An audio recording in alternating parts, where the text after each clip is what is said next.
వచ్చే ఎన్నికల్లో వైసీపీ అభ్యర్థులను ఓడించి అసెంబ్లీ గేటు కూడా తాకకుండా చేస్తామని నిరుద్యోగ జేఏసీ రాష్ట్ర కన్వీనర్ షేక్ సిద్దికీ అన్నారు.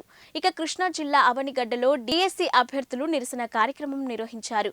చంద్రబాబు 18,000 పోస్టులతో డీఎస్సీ ఇచ్చారన్నారు. ఇక వైసీపీ అధికారంలోకి వచ్చిన తర్వాత ఏటా డీఎస్సీ వేస్తానని చెప్పి 23,000 పోస్టులు ఇస్తామని ప్రభుత్వం 5 ఏళ్లు కాలక్షేపం చేసిందని ధ్వజమెత్తారు. ఎన్నికల ముందు కేవలం 6,100 ఉద్యోగాలతో మినీ డీఎస్సీ ప్రకటించి వైసీపీ ప్రభుత్వం తమను మోసం చేసిందని ఆగ్రహం వ్యక్తం చేశారు. జగన్ పాలనలో ఘోరంగా మోసపోయాము. అధికారంలోకి రాకముందు మెగా డిఎస్సీ ఇస్తామని చెప్పి ఒక్క టీచర్ ఉద్యోగాన్ని కూడా భర్తీ చేయలేదు.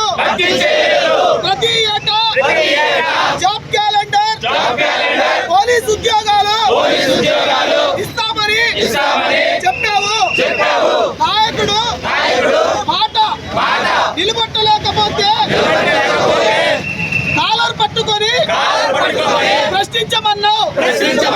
కావున నువ్వు చెప్పిన మెగా డిఎస్సీ ఇవ్వకుండా మినీ డిఎస్సీ ఇస్తే మీ వైసీపీ నాయకుల కాలర్లు పట్టుకొని 151 స్థానాల్లో 10 నుంచి ఈడ్చేసి మీరు మాట నిలబెట్టుకోలేదు కాబట్టి 2024 ఎన్నికల్లో